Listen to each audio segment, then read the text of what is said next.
Excuse me, why did Ellis Island close? Oh, that's a great question. And to understand it, you need to understand why Ellis Island opened. Ellis Island was the very first federal immigrant processing center in the United States, and it opened in 1892.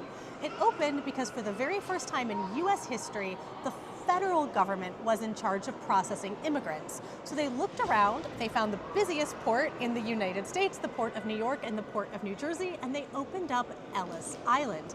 And for years, immigrants passed through these very halls. In 1924, the Johnson-Reed Act was passed. Now, the Johnson-Reed Act, it limited the number of immigrants who were allowed to enter the United States to 150,000 total. It was the very first time that a quota was ever set on the number of immigrants who were allowed to enter.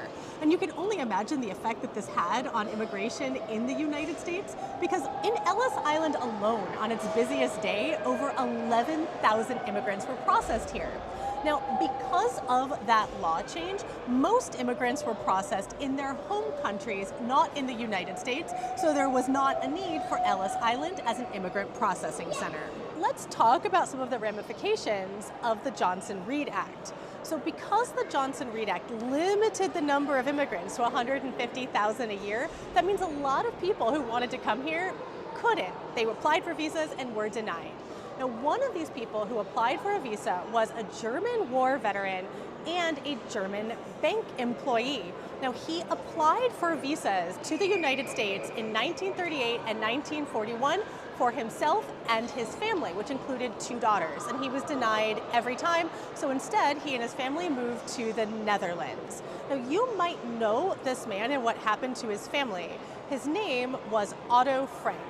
His daughters included Anne and Margot. You can only imagine how differently their story would have ended if those quotas were not put into place. For more NYC, follow me.